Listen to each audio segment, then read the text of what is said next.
Hello, I'm Dynasty Demir.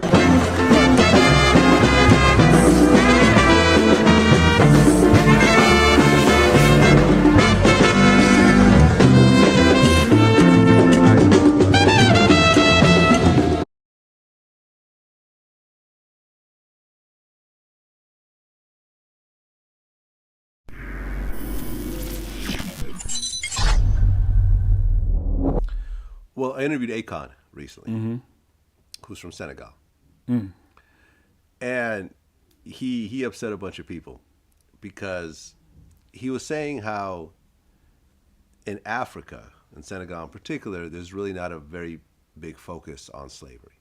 You know, you go to the island of Gorée, which I've been to as well, you know, which was one of the main distribution points of slaves in West Africa. And, you know, you talk about them, but then once people come back, there's really not a history of slavery in Senegal in terms of slaves being there. They were taken from there, but they didn't actually experience it there in that extent. And he feels that Black Americans really need to let go of slavery because it holds them back from achieving their greatness. And a lot of people were upset over this. A lot. I think it's also the art of just letting the past go and moving towards the future. And I think in the U.S., they have this stigma of just not letting go of the past and blaming the past on every mishap or, you know, disappointment. And I think as long as you hold on to that past, it's just a lot of weight that you carry with you everywhere you go. And it's hard to move forward and move fast when you got a, you know, weight on your back. You just got to let it go. You said that Black people need to let go of the slavery thing?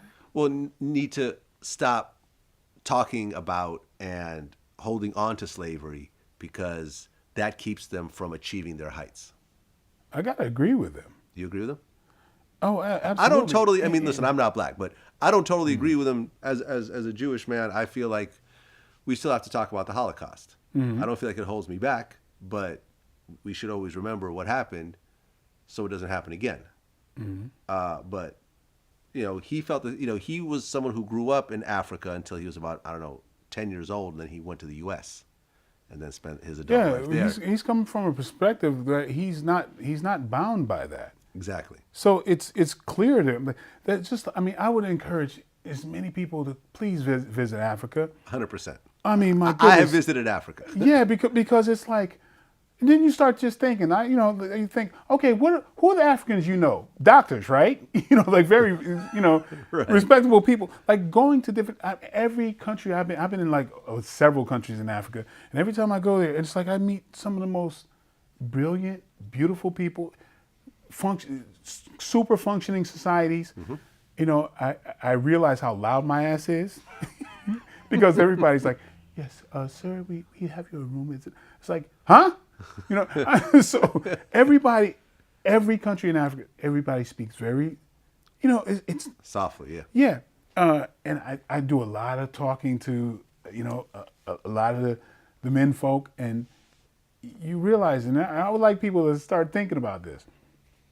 A lot of the African men come to the United States because they want women. A lot of times because the African woman in several countries, to get a woman, you better be educated. Your family has to be doing the right thing. That's how African women, you think about it, there's a certain part of that culture that still is alive today. It's not a promiscuous culture by no means, especially in the motherland. Definitely not.